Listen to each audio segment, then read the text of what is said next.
जय श्री राम दोस्तों, मैं यश शर्मा हमारे YouTube channel career making institute पे आपका स्वागत करता हूं। दोस्तों, हम इतिहास पढ़ रहे हैं। इतिहास में भी हम आधुनिक इतिहास की ओर आ गए हैं। आधुनिक इतिहास में हमने कुछ टॉपिक्स पढ़ लिए हैं, कुछ अभी पढ़ना बाकी है। उन्हीं टॉपिक्स में से एक जो इंपॉर्टेंट टॉपिक है आपके रीट परीक्षा और आपकी फर्स्ट ग्रेड परीक्षा के लिए, दोनों के लिए मेन ये टॉपिक है। इसके अलावा सेकंड ग्रेड और पटवारी, ग्राम सेवक, इनमें भी क्या है, इसमें जो मैं कुछ फैक्ट्स बताऊंगा वहां से क्वेश्चंस पूछे जाते हैं। मतलब ऐसा नहीं है कि किसी विशेष परीक्षा के लिए ही टॉपिक बना है। और भारत के आधुनिक इतिहास की एक रीड जैसा टॉपिक आपको बताएगा कि जो ब्रिटिश सरकार है, ब्रिटिश ईस्ट इंडिया कंपनी है, ये सब हमारे साथ किस प्रकार की नीतियां बना रहे थे। तो दोस्तों, आपको अगर हमारी वीडियोस अच्छी लगती है तो आपने पहला काम चैनल को सब्सक्राइब करो, अभी तक नहीं किया है तो। दूसरा काम, हमारी हर वीडियो देखो। आपके सिलेबस और जरूरतों के अकॉर्डिंग ये वीडियोस बनाई जा रही हैं और इनमें जितना हो सकता है हम बेहतर से बेहतर सामग्री देने का कोशिश कर रहे हैं। दोस्तों, आज बात कर रहे हैं भारतीय राज्यों के प्रति ब्रिटिश नीति की। दोस्तों, सबसे पहले मैं आपको ये बताना चाहूंगा कि हमने देखा था जब हम आर्थिक नीतियां पढ़ रहे थे तो क्या हुआ था कि 1765 में एक इलाहाबाद की संधि हुई। उसके तहत बंगाल के दीवानी और निजामत के अधिकार दोनों क्या हुए, अलग अलग लोगों के पास गए। दीवानी अधिकार ईस्ट इंडिया कंपनी के पास और निजामत अधिकार जो थे वो बंगाल के नवाब के पास गए। अब इन दोनों से क्या हुआ कि ईस्ट इंडिया कंपनी ने अपनी एक नीति तैयार करना शुरू की। देखिए, जब ईस्ट इंडिया कंपनी भारत आई थी तब वो एक व्यापारिक कंपनी थी, लेकिन उसने धीरे धीरे भारतीय राज्यों के राजनीतिक मामलों में हस्तक्षेप करना शुरू कर दिया। और वो हस्तक्षेप एक दिन इतना बढ़ गया कि पहले तो उसने जो अन्य कंपनियां थी, जैसे फ्रांसीसी हुई, डच हुई, पुर्तगाली हुई, उन सबको किनारे किया। भारत से भगाया नहीं, लेकिन उनको किनारे कर दिया और स्वयं सर्वे सर्वा बनी। और स्वयं सर्वे सर्वा बनने के बाद उसने भारतीय राजनीति में बंगाल, मद्रास और बंबई, ये जो तीन सबसे बड़े भारतीय राजनीति के उस समय के चेहरे थे, प्रेसिडेंसी एरियाज थे, इन तीनों को क्या किया, इन तीनों को अपने कब्जे में लेना शुरू कर दिया। और उसी के तहत उसने कुछ नीतियां अपनाई, जिसमें आप बात कर सकते हैं घेरे की नीति, जिसको आप सहायक संधि की नीति भी कहते हैं, अधीनस्थ पृथक्करण की नीति और एक अधीनस्थ संघ की नीति भी। देखिए, तीन मेन इंपॉर्टेंट इनकी नीतियां थी। अब क्या होता है कि 1765 में जब इनको बंगाल की दीवानी अधिकार मिल गए हैं, उसके बाद ये क्या करते हैं, उसके बाद ब्रिटिशर्स एक काम करते हैं। वो काम करते हैं कि भारतीय राज्यों को खुद के प्रति कैसा बना देना, पंगु बना देना। मतलब देखिए, एक नीति ऐसी अपनाते हैं कि ये इनका राज्य है, ठीक है, और इसके जो आसपास के राज्य हैं इन सबसे ये क्या कर लेते हैं, संधियां कर लेते हैं, ठीक है। अब मान लीजिए ये कोई दुश्मन एरिया है जो क्या करेगा, ईस्ट इंडिया कंपनी पर अटैक करना चाहता है, अंग्रेजों को हराना चाहता है। तो इनकी देखिए, इनकी सारी सैन्य टुकड़ियां हर राज्य में हैं। और देखिए, सबसे अच्छी बात है कि सैन्य टुकड़ियां इन राज्यों में रखेगा कौन, ये राज्य खुद के खर्चे पर रख रहे हैं। यहां से इसने आक्रमण किया और आक्रमण करने के बाद इसका युद्ध कहां हो गया, दूसरे ही राज्य में। नुकसान किसका होगा, इस राज्य का होगा। युद्ध का खर्चा कौन उठाएगा, ये राज्य उठाएगा। सिर्फ सेना किसकी रहेगी, अंग्रेजों की। मतलब अंग्रेजों की सेना में जो भारतीय और यूरोपियंस होते हैं वो सिर्फ लड़ेंगे, सारा खर्चा ये राज्य उठाएगा। इस राज्य की भूमि पर युद्ध होगा, नुकसान होगा जो इस राज्य का होगा। ऐसा तो है नहीं कि सारे केवल इनके लोग ही, मतलब अंग्रेजों वाले जो सेना है वो इनको हरा देगी कंप्लीटली। हराने से पहले कुछ इनके मरेंगे, कुछ इनके मरेंगे, कुछ नुकसान इसका होगा, लेकिन अंग्रेजों का जो खुद का एरिया है उसका कोई भी नुकसान नहीं होगा। ये बनाई थी इन्होंने एक तरीके की, इसको बोलते थे घेरे की नीति। क्या बोलते थे, घेरे की नीति। मतलब अपने आसपास क्या बना लिया, एक सर्कल बना लिया पूरा का पूरा, कि अगर दुश्मन देश आएगा तो वो आके लड़ेगा। और लड़ेगा कहां पर, दूसरे राज्यों में ही लड़ेगा। कहां पे लड़ेगा, दूसरे राज्यों में लड़ेगा। और खुद का राज्य हमेशा कैसा राज्य हो जाएगा, बफर राज्य। कैसा हो जाएगा, बफर राज्य। तो ये कुछ अंग्रेजों की नीतियां थी जिनके बारे में हम विस्तार से चर्चा कर लेते हैं, ठीक है। देखिए, सबसे पहले जो बात हो रही है वो बात हो रही है कि इनकी नीति। तो अब हम इस नीति का एक अर्थ भी तो देखें कि इसका अर्थ क्या है। तो इसका अर्थ है कि ईस्ट इंडिया कंपनी या ब्रिटिश सरकार, ब्रिटिश सरकार की भारतीय राज्य या रियासतों के साथ संबंध,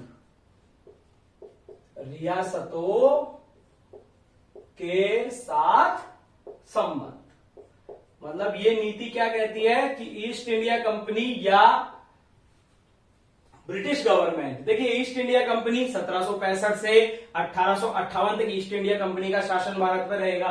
उसके बाद 1858 से शासन औपचारिक रूप से कौन करेगा?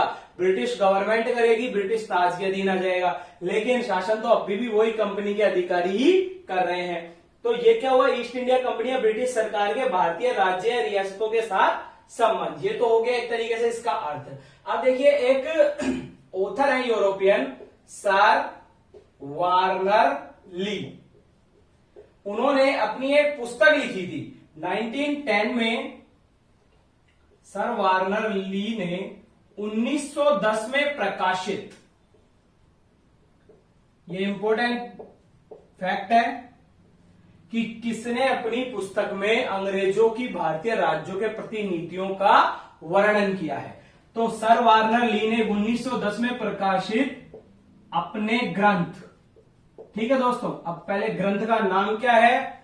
The native states of India, the native states of India, states of India, ठीक है दोस्तों, ये इसका नाम है। इसका नाम आप हिंदी में भी देख सकते हैं, the native states of India, native states of India, ठीक है दोस्तों। ये इस पुस्तक में इन्होंने क्या किया? ब्रिटिश सत्ता के यानी ब्रिटिश की जो नीति थी, इनके 3 चरण बता दिए। कितने चरण बता दिए? 3 चरण। 3 चरण इन्होंने कौन कौन से बताए हैं? 3 चरण। तो इन्होंने पहला बताया कि घेरे की नीति या बफर राज्य की नीति। क्या बनाई? घेरे की नीति, जो मैंने भी आपको बताया, घेरे की नीति या बफर राज्य की नीति, बफर राज्य की नीति, ठीक है। ये बताया इन्होंने कि ये नीति इन्होंने कब तक अपनाई? आपके 1813 तक। और 1813 तक मतलब कि जब तक ब्रिटिश व्यापार किसके, मतलब पूर्वी देशों के साथ जो व्यापार था ब्रिटिशर्स का, वो किसके अधीन रहा? कंप्लीटली ईस्ट इंडिया कंपनी का एकाधिकार था। 1813 में ये एकाधिकार छिन गया और सिर्फ चाय और चीनी व्यापार, चीनी से मतलब चीन के साथ जो व्यापार था उसी पर इसका अधिकार रह गया। नंबर 2 जो इसने नीति अपनाई वो थी अधीनस्थ पृथक्करण की नीति, अधीनस्थ पृथक्करण की नीति। यह नीति इन्होंने अपनाई 1813 से 1858 तक। और तीसरी जो इनकी नीति थी वो थी अधीनस्थ संघ की नीति, अधीनस्थ संघ की नीति, संघ की नीति।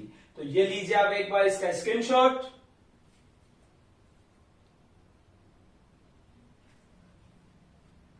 ठीक है दोस्तों, ये हो गई इसकी नीतियां। अब इन नीतियों के बारे में हम देखिए, अब इन तीनों नीतियों के बारे में बात करेंगे कि इस घेरे की नीति में, अधीनस्थ पृथक्करण की नीति में और अधीनस्थ संघ की नीति में क्या था। इनकी पहली जो नीति है वो है आपकी घेरे की या बफर स्टेट की नीति।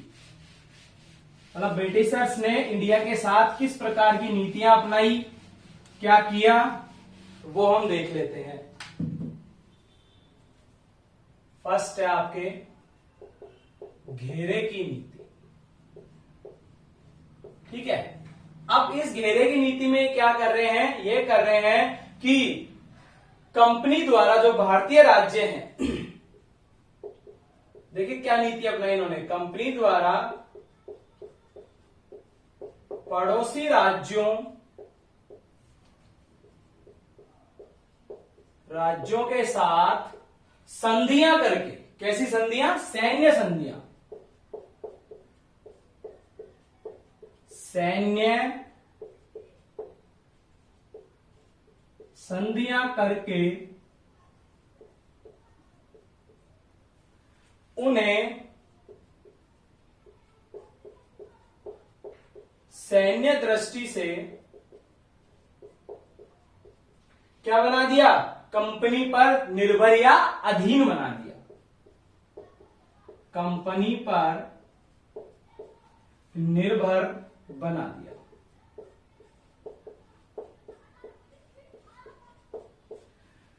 कंपनी ने क्या किया? पड़ोसी राज्य, देखिए मान लीजिए ये कंपनी आपकी है, अब ये तो कंपनी का खुद का स्टेट हो गया, ये इसके कुछ पड़ोसी राज्य हो गए, ठीक है,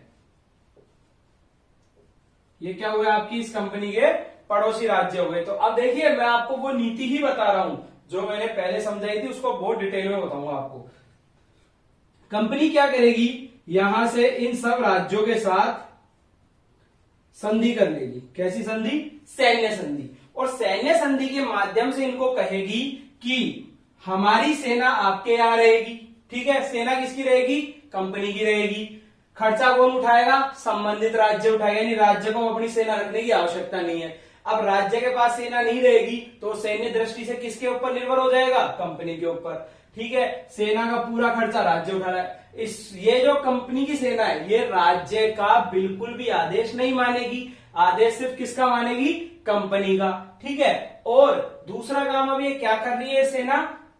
खर्चा राज्य उठा रहा है, यहां से कोई दुश्मन आया, उसने किया युद्ध, युद्ध करेगा इस राज्य की धरती पे, इस राज्य किसी भी राज्य, चारों दिशाओं से इसने खुद को क्या कर लिया? सेफ कर लिया खुद को। कंपनी के इस राज्य ने क्या कर लिया? खुद को सेफ कर लिया। और सेफ करके क्या बन गया? बफर स्टेट, यानी बफर राज्य, ठीक है दोस्तों। अब ये बन गया बफर राज्य। यहां पे सब राज्यों में मान लीजिए कोई दुश्मन इधर से आया, कोई इधर से आया, कोई इधर से आया, सब में अलग अलग सैन्य कंपनी है, सैन्य टुकड़ियां हैं, तो इन्होंने क्या किया? युद्ध किया, सारा खर्चा राज्यों ने उठा लिया, कंपनी का कुछ खर्चा नहीं हुआ, कंपनी का राज्य बचा रह गया और राज्यों को क्या आर्थिक नुकसान भी उठाना पड़ा। खुद को क्या बना लिया? बफर स्टेट, ठीक है। अब ऐसा उदाहरण सबसे पहले तो किसका था? अगर आप चाहें तो एक बार स्क्रीनशॉट ले लें, बहुत अच्छा है, समझने में बहुत काम आएगा। अब इस प्रकार का उदाहरण जो पहला था वो क्या था कि वॉरेन हेस्टिंग्स, किसने? वॉरेन हेस्टिंग्स ने बंगाल की सुरक्षा के लिए, देखिए 1765 जब निजामत अधिकार हो गए, फिर धीरे धीरे बंगाल पर किसका अधिकार हो गया? क्योंकि सारे नवाब जो थे, अब कोई भी योग्य नवाब था नहीं उसके बाद तो बंगाल पर किसका अधिकार हो गया? आपके अंग्रेजों का। वॉरेन हेस्टिंग्स ने बंगाल की सुरक्षा के लिए, बंगाल की सुरक्षा के लिए अवध के साथ, किसके साथ? अवध के साथ संधि की, अवध के साथ संधि की। फर्स्ट उदाहरणी क्या है?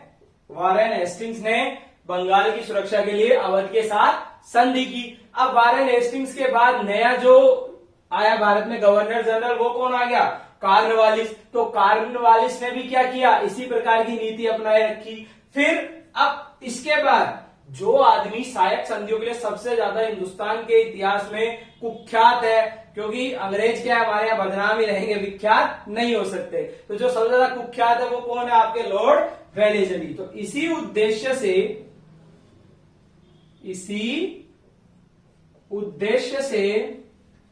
प्रेरित होकर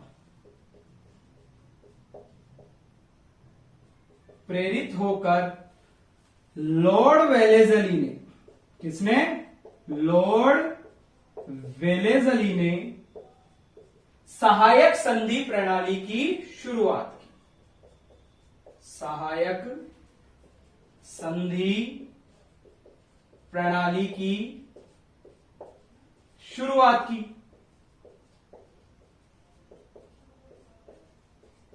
इसने एक नई चीज जोड़ दी, वो थी सहायक संधि प्रणाली। ये जो मैंने आपको बात बताई थी बफर स्टेट की, उसमें इसने सिर्फ क्या जोड़ा कि अब जो अंग्रेजी सेना है वो केवल अंग्रेजों के लिए युद्ध नहीं लड़ रही है, वो सामने वाले राज्य के लिए भी युद्ध लड़ेगी। उसको कह दिया तेरे ऊपर कोई भी आक्रमण होगा उसे हम झेलेंगे, लेकिन हमारी सेना को अभी भी तू ही रखेगा। यानी सामने वाला राज्य भी पूरी तरह से किस पर निर्भर है, अपने ईस्ट इंडिया कंपनी की सेना पर। और क्या कौन सी शुरुआत कर दी, सहायक संधि प्रणाली की। इसमें क्या है, सारी सेना वही राज्य के पास रहेगी और खर्चा भी राज्य उठाएगा और सेना किसकी रहेगी, कंपनी की। और इसमें दूसरा था इसी में कि राज्यों के विदेशी संबंध, विदेशी जो मामले हैं कंपनी के अधीन होंगे, कंपनी के अधीन होंगे। अर्थ समझ रहे हैं आप इसका? अर्थ होगा दोस्तों कि जो राज्य हैं उनके विदेशी मामले यानी वो अन्य किसी राज्य के साथ कोई भी संधि करेंगे तो संधि किसके अधीन होके करेंगे, कंपनी के अधीन। कंपनी से पूछे बिना वो कोई भी संधि नहीं कर सकते। ये बात हो गई आपके घेरे की नीति की। अब देखते हैं किस किस के साथ संधि की, तो आप चाहे तो स्क्रीनशॉट ले लें इसका।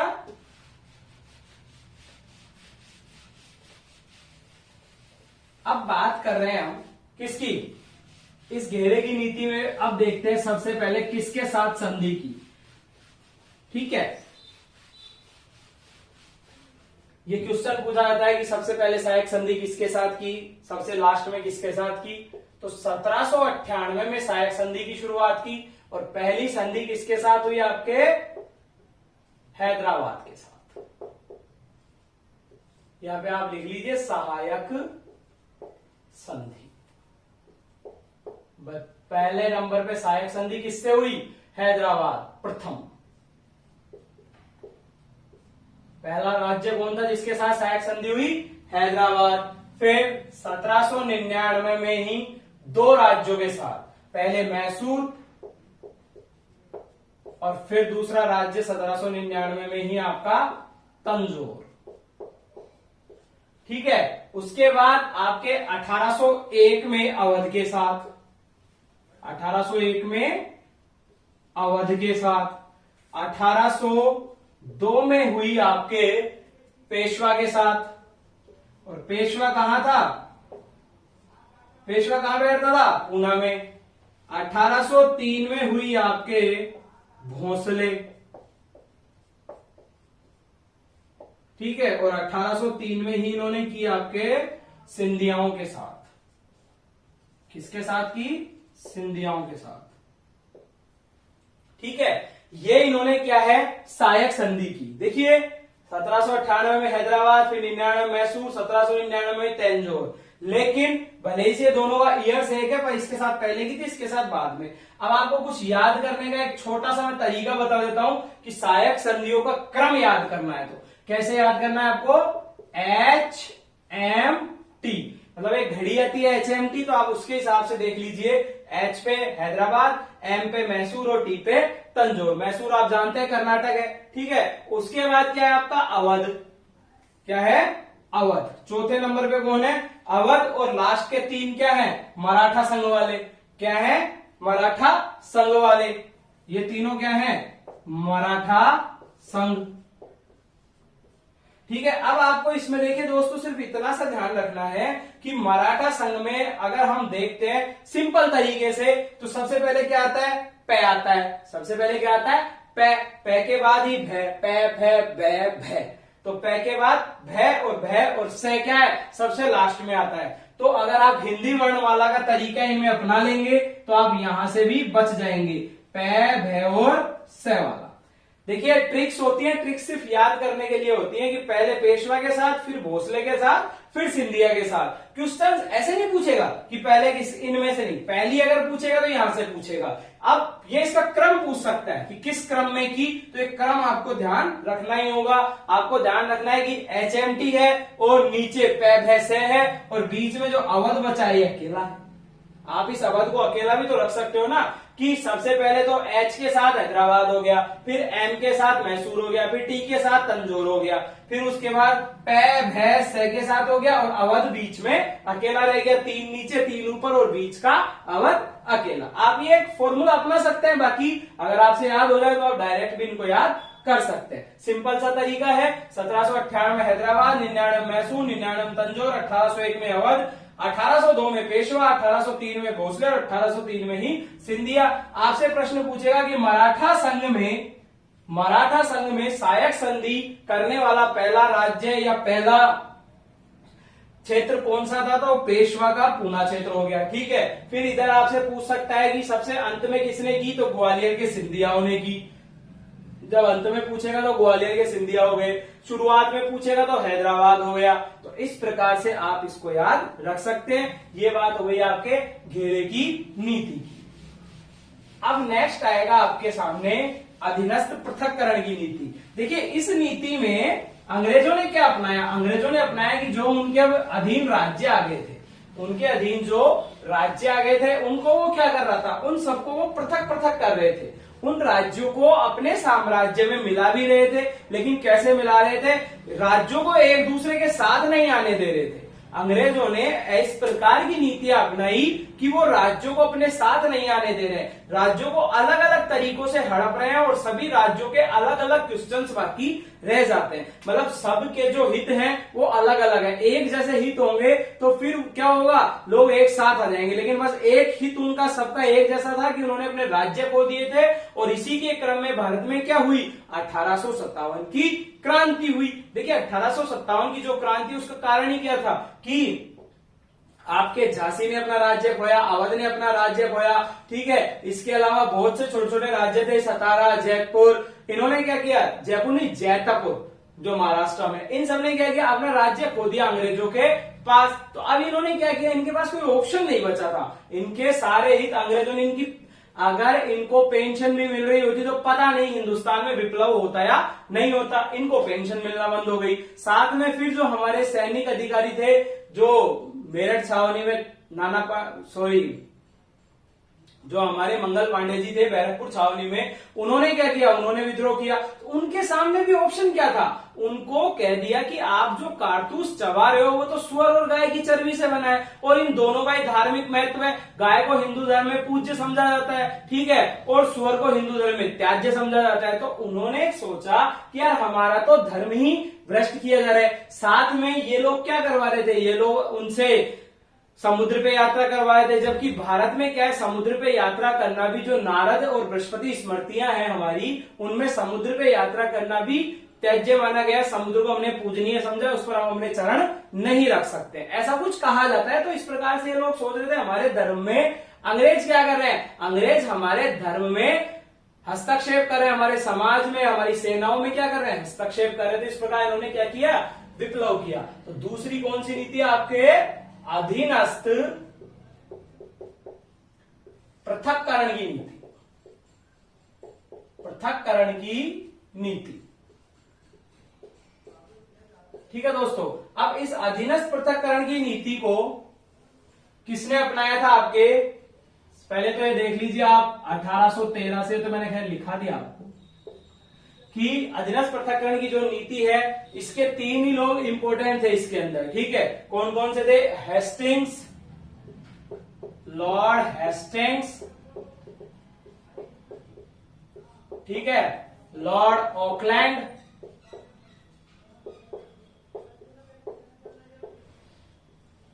और लॉर्ड डलहौजी। देखिए बीच में बेंटिक जैसे सुधारक गवर्नर जनरल भी आए, इसलिए उनको यहां पे क्या है, कुख्यात नहीं दर्शाया गया। लॉर्ड विलियम बेंटिक हिंदुस्तान के इतिहास में शायद सबसे बेस्ट गवर्नर जनरल बन के आए थे। उनसे ज्यादा हिंदुस्तानियों का भला और हिंदुस्तानियों की अच्छी नीतियां कोई भी नहीं लाया था। अब क्या है, इसका उद्देश्य क्या था, ये जो अधीनस्थ पृथक्करण की नीति है, इसका उद्देश्य था कि इसमें जो मतलब कंपनी का उद्देश्य है, इस नीति के तहत कंपनी का उद्देश्य है जो भारतीय राज्य है उन पर सर्वोच्चता साबित करना था। भारतीय राज्यों पर सर्वोच्चता स्थापित करना था। क्या करना था? सर्वोच्चता स्थापित करना, पैरामाउंटेसी बनानी थी अपनी। तब तक तो क्या था कि सारे राज्य ब्रिटिशर्स के अधीन नहीं थे, केवल सैन्य संधियां हो रही थी। अब क्या किया इन्होंने? साम्राज्य विस्तार की नीति अपना ली और उन राज्यों को अपने साम्राज्य में मिलाना शुरू कर दिया। ठीक है, इसके लिए कंपनी ने तेजी से क्या किया? तेजी से साम्राज्य विस्तार, तेजी से साम्राज्य विस्तार। और साम्राज्य विस्तार में इन्होंने क्या किया? राजपूताना की रियासतों से सहायक संधि की। इसीलिए आप देखते होंगे जब राजस्थान का इतिहास हम पढ़ते हैं कि 1857 के विद्रोह में राजस्थान से विद्रोहियों को ना के बराबर मदद मिली थी, जबकि ब्रिटिशर्स को राजस्थान से कूट कूट के मदद मिली, खूब मदद मिली। जितना इनसे हो पाया, राजस्थानी जो रियासतें थी उन्होंने ब्रिटिशर्स की खूब मदद की। तो राजपूताना की रियासतों से सहायक संधि की। ठीक है, अब नेक्स्ट क्या है? गोद निषेध प्रथा। गोद निषेध प्रथा अपनाई। ठीक है, कुछ कुशासन के आधार पे अवध जैसों को, मतलब देखिए गोद निषेध के आधार पे झांसी, सतारा, जैतपुर और कुशासन के आधार पर अवध जैसों को मिला लिया। कुशासन के आधार पर भारतीय राज्य हड़प लिए।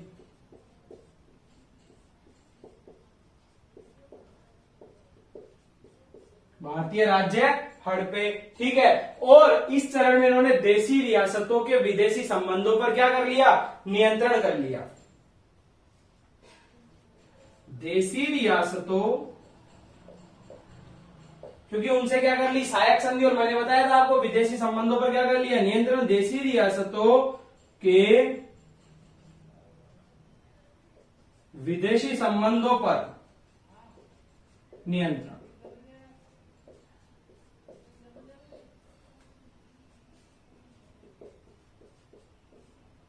नियंत्रण कर लिया और आंतरिक मामले जो थे उनमें क्या दे दी? स्वतंत्रता।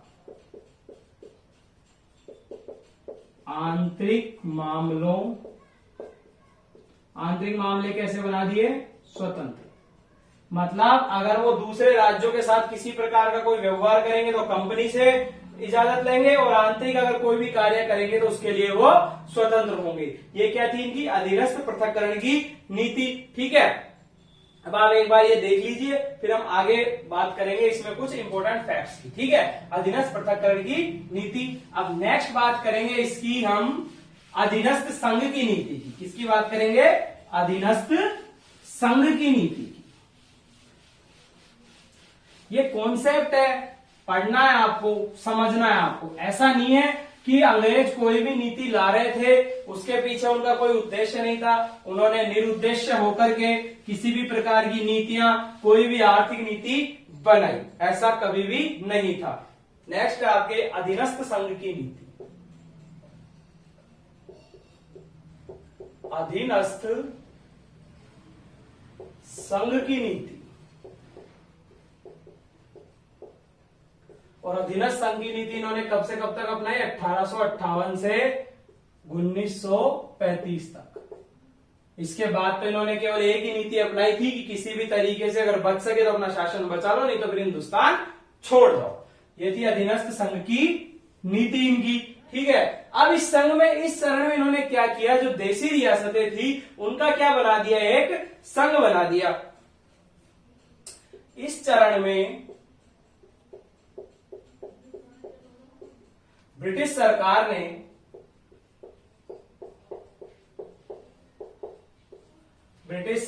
ने देशी रियासतों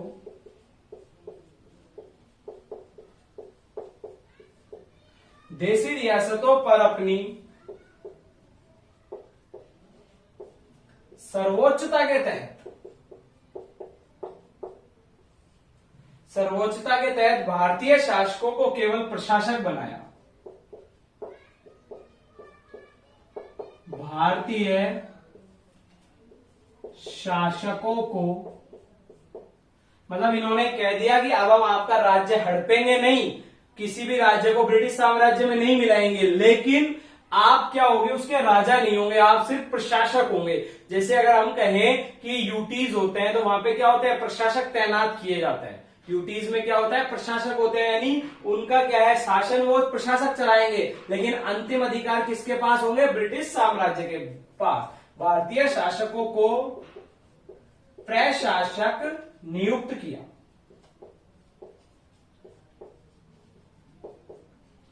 प्रशासक नियुक्त किया, ठीक है।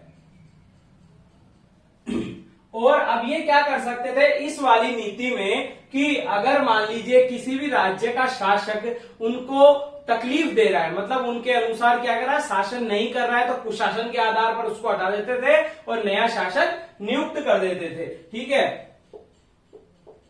किसी भी भारतीय शासक को हटाकर शासक को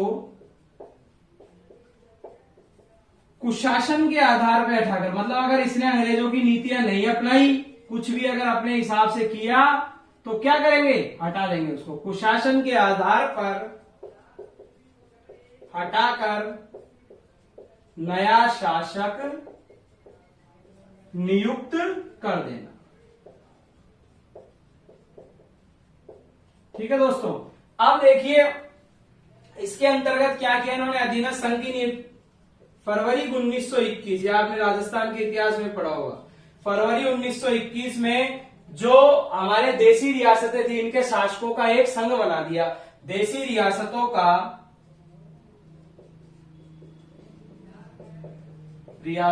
का सलाहकारी संगठन, सलाहकारी संगठन बना दिया। अब इस संगठन का नाम क्या था, नरेंद्र मंडल। क्या नाम था, नरेंद्र मंडल, ठीक है। और इसको क्या बोलते थे, चैम्बर ऑफ प्रिंसेस, इंग्लिश में इसका नाम क्या था, चैम्बर ऑफ प्रिंसेस, ठीक है। ये क्या किया इन्होंने, बना दिया फरवरी 1921 में। इसके जो अध्यक्ष थे, इसके अध्यक्ष वो तो कौन था, वायसराय। और जो प्रथम चांसलर थे, क्या थे, प्रथम, हो सकता है आपको यहां नहीं दिख रहा हो तो आप यहां पे इसको आप देख सकते हैं एक बार, कि इस नरेंद्र मंडल के प्रथम चांसलर कौन थे, महाराज गंगा सिंह।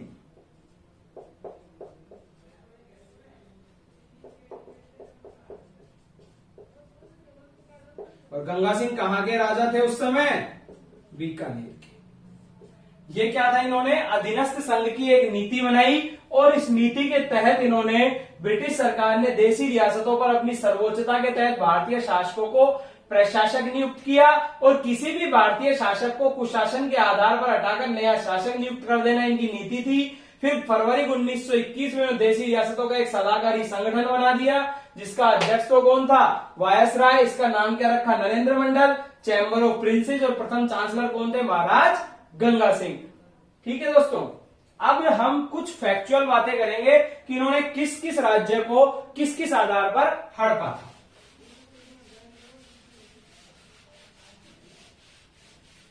किस किस राज्य को किस किस आधार पर इन्होंने हड़पा था, मतलब जो इनकी हड़प की नीति थी लॉर्ड डलहौजी ने अपनाई थी, इसमें किस किस राज्य को इन्होंने किस किस आधार पर हड़पा था। जैसे झांसी को गोद निषेध प्रथा के आधार पर हड़पा था, ठीक है, अवध को आपके कुशासन के आधार पर। ऐसे ही अन्य कुछ राज्य भी थे, उदयपुर, जैतपुर, सतारा, संबलपुर, इन सबको भी इन्होंने किस आधार पे हड़पा था। तो देखो दोस्तों, शुरू करते हैं अपन। गोद निषेध प्रथा, गोद निषेध प्रथा के आधार पर हड़पे गए राज्य।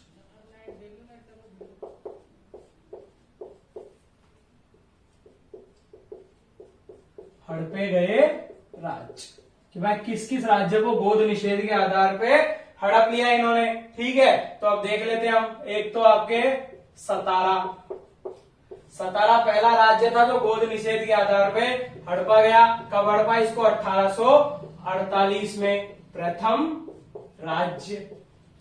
ठीक है, सतारा के बाद संबलपुर और झांसी को, सॉरी जैतपुर को, संबलपुर प्लस जैतपुर, संबलपुर और जैतपुर, इनको कब हड़पा? आपके 1849 में, दोनों को। ठीक है, इसके बाद इसने बघाट, और बघाट भी कहां पे? आपके महाराष्ट्र में, इसको कब हड़पा? 1850। ठीक है, उदयपुर, ये राजस्थान वाला उदयपुर नहीं, ये भी शायद महाराष्ट्र में ही है, उदयपुर 1852 में। इसके बाद झांसी, झांसी को कब हड़पा? 1853 में। क्वेश्चन आया था RPSC second grade, RPSC second grade 2017 जो हुई थी, सेकंड ग्रेड 2016 वाली, शायद 17 या 18 में जब भी हुई थी, उस समय क्या था? ये क्वेश्चन आया था। आप देख लेना कब हुई थी, मुझे एग्जैक्ट ध्यान नहीं आ रहा, लेकिन 17 या 18 में जब भी हुई थी ये क्वेश्चन आया था। इसके अलावा नागपुर को, नागपुर को कब हड़पा? 1854 में। तो ये तो क्या हो गए आपके कुछ राज्य थे जिनको किस आधार पर हड़पा? गोद निषेध। और कुशासन के आधार पर किसको हड़पा? आपके कुशासन के आधार पर अवध को, कुशासन के आधार पर अवध, और अवध को कब हड़पा? 1856 में। दोस्तों ये है सारे इसके फैक्ट्स कि सतारा को सबसे पहले हड़पा, फिर संबलपुर, फिर बघाट, फिर उदयपुर, फिर झांसी और फिर नागपुर। ठीक है दोस्तों, ये हो गया आपके सामने गोद निषेध प्रथा, और एक अकेला राज्य जो कुशासन के आधार पर हड़पा गया वो अवध था। दोस्तों कोशिश की है कि आपको ये ब्रिटिश नीति भारतीय राज्यों के प्रति अच्छे से समझ में आई होगी। ठीक है, वीडियो अगर अच्छा लगा है तो इसको लाइक कर देना, वीडियो पर कमेंट कर देना, और हमारे चैनल कैरियर मेकिंग इंस्टीट्यूट को सब्सक्राइब जरूर कर लेना। ठीक है दोस्तों, कोशिश कर रहा हूं आपके लिए प्रतिदिन कुछ नया करने की, और इसी कड़ी में हम आधुनिक भारत को आगे बढ़ाएंगे।